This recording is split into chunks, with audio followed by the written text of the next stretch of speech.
ભાઈના ચંદ્રાવલા.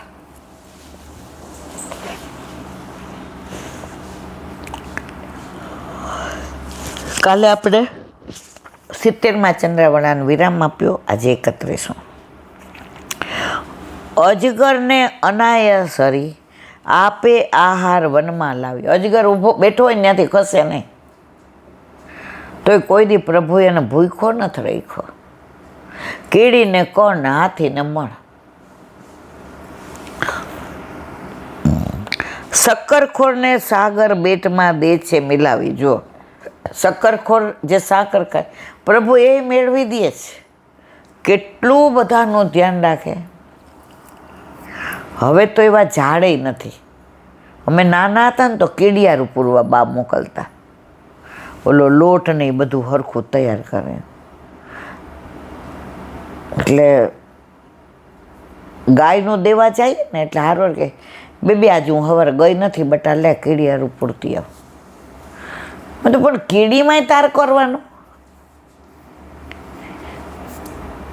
બાકી કીડીને કર ને હાથીને મણ. આ તો ગાયનો દેવા જાશો 4 ઝાડમાં તો નાના હોય તો સમજણ ન પડે, કીડી ગોતીએ કે કીડી મળે ને તો જ પૂરાય.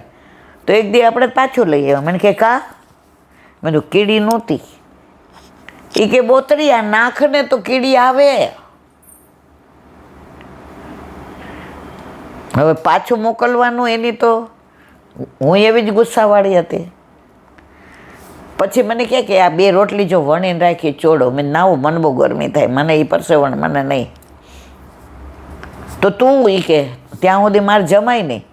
હવે એણે એવું કીધું ત્યાં સુધી, એટલે પછી આપણે ગયા તો બધે જ્યાં બાએ કીધું તું તો નાખી. થોડી વાર ઊભી રહી કે સારું આ સાચું કહે જ કે. અને હાચે જેવું કીડિયારું પૂર્યું ને, કીડીઓ આવી. ત્યારે બહુ સમજાતું નહોતું. હવે ખબર પડી પ્રભુ કીડીને કણ, હાથીને મણ. હવે તો આ એવો યોગ આવ્યો છે, કોમ્પ્યુટરના, મોબાઈલ, કીડિયારા પૂરવાના કે આ ગાય બધી આપણી જે સનાતની ધર્મનું જે હતું એ બધું કાસળ નીકળી ગયું છે. ગાયની રોટલી કાઢવાની, આ બધું પેલું. હવે આપણી ઉંમર પ્રમાણે આપણે જ આ બધું જોયેલું છે. સવારે ઓલા ચપટી લેવા આવતા, એને ચપટી કાઢે. એને તમારે આટલું વાટકાથી નહીં, મુઠ્ઠીએ દાન થાય જમણી. તો હું કહું હું આપું તો મારી બા કે બટા તારો હાથ નાનો હોય ને, મુઠ્ઠી નાની, એમાં થોડું આવે. તો હું કહું તુંય દે ને હુંય દઉં. એટલે ઓલા ચપટી જે લેવા આવતા ને એમ કે હા બટું હવાયું આપવાનું તમારે, કારણ કે મારી મુઠ્ઠી હાવ નાની હોય અને બાની મુઠ્ઠી મોટી. એટલે જ્યારે રવિવાર હોય ને ઘરે હોય ને આવે એટલે તરત એમ કે ઓહો આજ તો હવાયું એમ. તો આ બધા સંસ્કારો લઈને મોટા થયા. હવે સંસ્કારો હોવા છતાંય નથી કોઈ ચપટી લોટ લેવા આવતું, નથી કાંઈ કીડિયારું ભરતા. હવે તો 3 વર્ષથી ગાયોય બંધ થઈ ગઈ.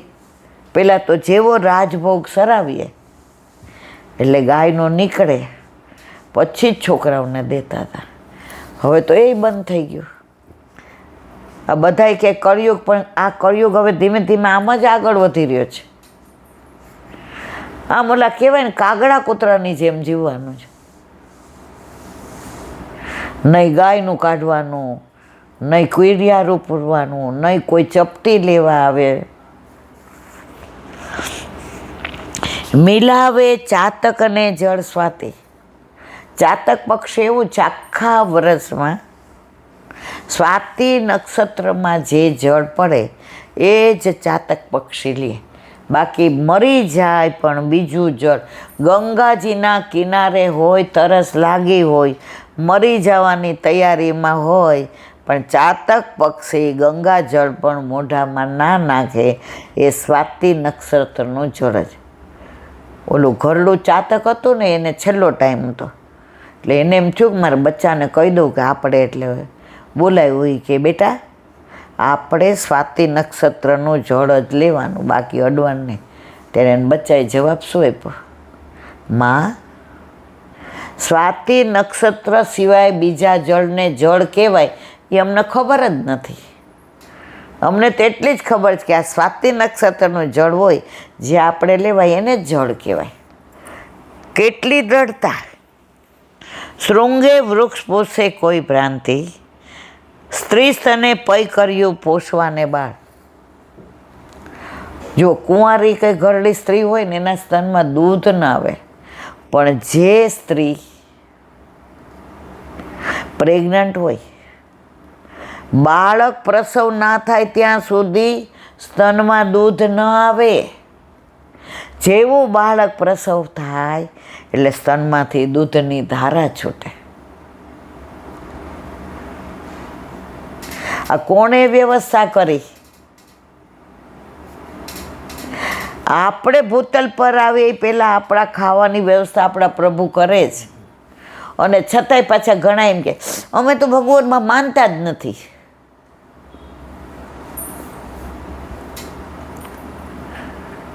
તો નથી માનતો, તને અહીંયા મોકલનારો કોણ?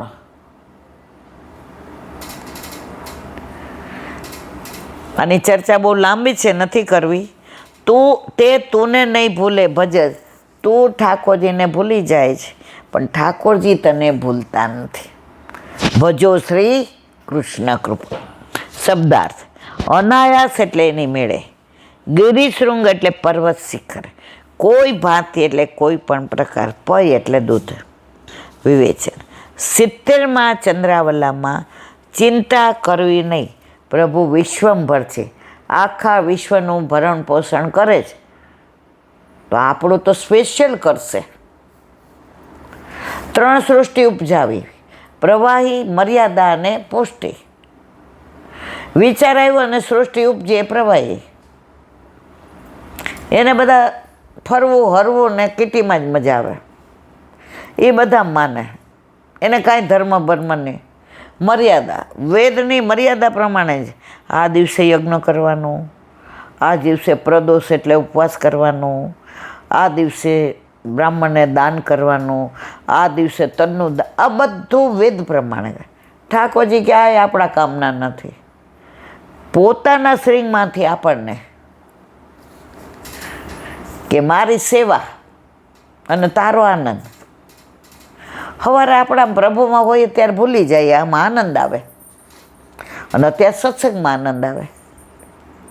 હવે આ બધું ન કરીએ તો કાગડા કૂતરામાં આપણામાં ફેરશું. પણ હાય વલ્લભ કૃપા કરે તો થાય, આપણી ઈચ્છાથી કાંઈ ન થાય.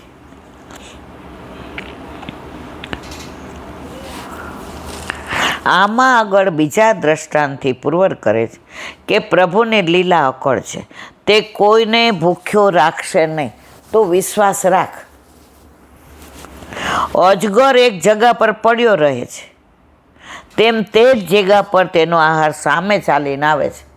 અજગર ક્યાંય જાય જ નહીં. ત્યારે તે શ્વાસથી પોતાના તરફ ખેંચીને જીભ વડે પકડી લે છે.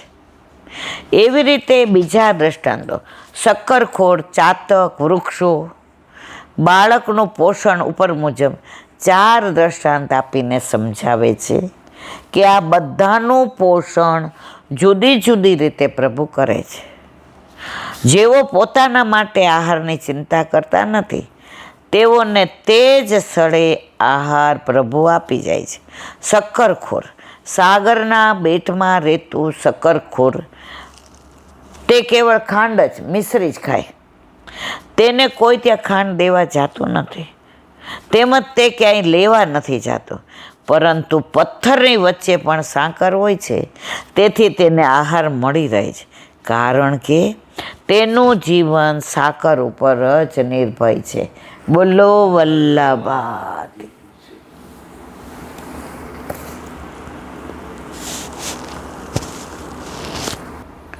શ્રી વલ્લભાધીશ. સુબોધિનીજીનું પાન વલ્લભ કરાવે તો થાય, અને સ્પર્શ કરવો આપણા બસની વાત નથી. શ્રી મહાપ્રભુજી ઈચ્છા અને પ્રેમનો ભેદ સમજાય. કોઈ વિશેષ પ્રકારની ઈચ્છા પ્રેમ નથી, કારણ કે તેના સ્વરૂપનું નિરૂપણ થઈ શકતું નથી.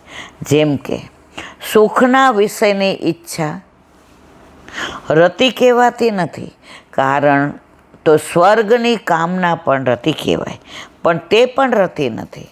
પુત્રાદિકમાં પણ જે પ્રેમ છે તે ઈચ્છારૂપ નથી, તેથી તેમાં પણ રતિનો અભાવ છે.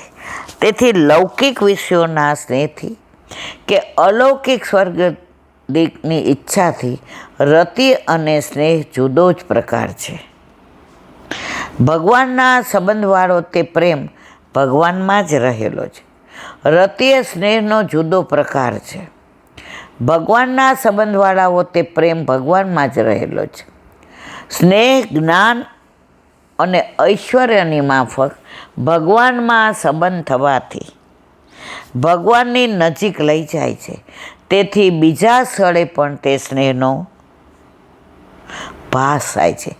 જેમ અગ્નિ નજીકમાં હોય તો તેની ગરમી લાગે છે, તેમ ભગવાનના સાનિધ્યમાં ભગવત પ્રેમનો ભાસ થાય છે.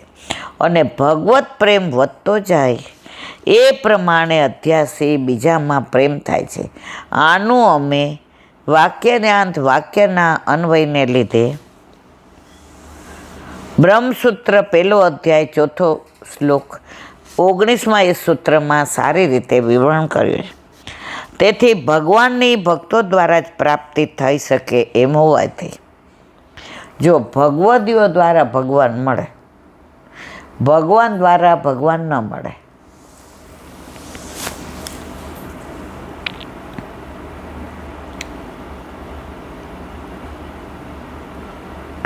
તેમની સાથે સંબંધ થાય એમ પ્રસંગસ્ય તદાશ્રયેષુ તેમના આશ્રયવાળા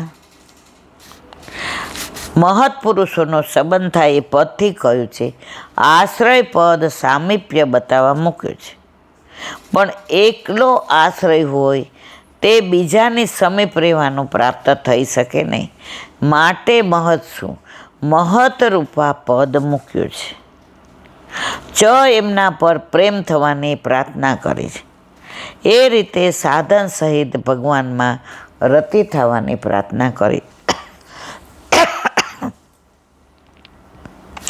ભગવત પ્રેમમાં કોઈ પ્રતિબંધ ન આવે માટે પ્રાર્થના કરે છે. મૈત્રેયસુ સર્વત્ર મૈત્રી થાવ. અહમ ઉચ્ચા સર્વર હું ઊંચો અને નીચા દ્રવ્યમાં રહેલો છું, એ ભગવત વચન છે.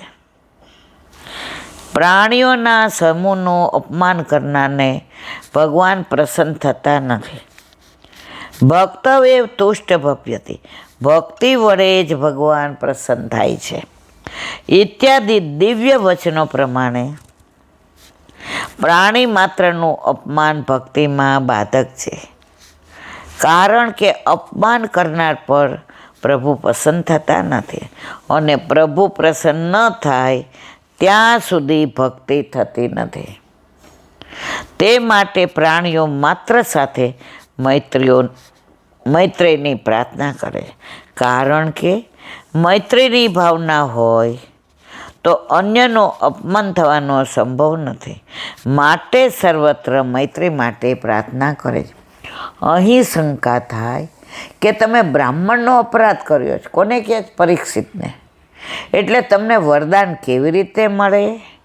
તો કહે છે નમો દ્વિજભાઈ, હું બ્રાહ્મણોને નમન કરું છું.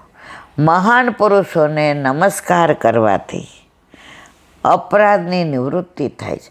આ પ્રમાણે અપરાધની નિવૃત્તિ કરાવી નિર્વિઘ્નતાપૂર્વક સાધન સહિત ભગવાનમાં રતિ થાય તે માટે રાજા પરીક્ષિતે પ્રાર્થના કરી.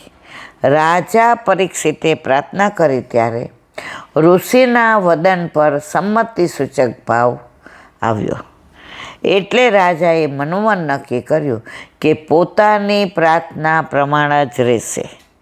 આથી તે નિશ્ચિત થઈ ગયો એમ સૂતજી કહે છે. બોલો વલ્લભાત શ્રીમદ. અને મારા ગુરુદેવને દંડવત પ્રણામ કરું છું. चंद्र सरोवर पे सूरदास जी के द्वारा मेरा दंडवत प्रणाम. सुरभि कुंड पे परमानंदास जी के द्वार पे मेरा दंडवत प्रणाम. जमुनावता पे संकर्षण कुंड पे कुंभन दास जी के द्वार पे मेरा दंडवत प्रणाम। बिरछू कुंड पे कृष्णदास जी के द्वार पे मेरा दंडवत प्रणाम। कदम खंडी पे गोविंद स्वामी के द्वार पे मेरा दंडवत प्रणाम। अप्सरा कुंड पे चित्त स्वामी के द्वार पे मेरा दंडवत प्रणाम। मानसी श्री गंगा पे नंददास जी के द्वार पे मेरा दंडवत प्रणाम। रुद्र कुंड पे छत्रपुत दास जी के द्वार पे मेरा दंडवत प्रणाम। વ્રજ વિલાસ વ્રજની ગોપિકાઓને મારા દંડવત પ્રણામ. હે વલ્લભ, સવારથી અત્યાર સુધી સેવા સ્મરણ સત્સંગ જે પણ તે કરાવ્યો તે તારા ચરણારવિંદમાં સમર્પણ કરું છું. બોલ અપરાધ થાય તો ક્ષમા કરશો. બોલો વલ્લભાધીશ કી જય. દ્રઢયેન ચરણ કેરો ભરોસો દ્રઢઈ ન ચરણ કેરો. શ્રી વલ્લભ નખ ચંદ્ર છટા બિન સબ જુગ માય અંધેરો ભરોસો દ્રઢઈ ન ચરણ केरो. साधन और नहीं आ कली में जासो या निवेरो. सूर का कहे त्रिविध आंधरो बिना मोल को चेरो भरोसो દ્રઢઈ ન ચરણ દ્રઢઈ ન ચરણ દ્રઢઈ ન ચરણ કેરો. શ્રી વલ્લાધીશ કી જય. આજનો આ સત્સંગ મારા વલ્લભના ચરણારવિંદમાં સમર્પણ કરું છું. ભૂલ અપરાધ થઈ હોય તો ક્ષમા કરશો. આ મારા વલ્લભની વાણી અને ભૂલો એ મારી. બોલો વલ્લભાધીશ કી. બધાય વૈષ્ણવને ચાચા કરીને જય શ્રી કૃષ્ણ.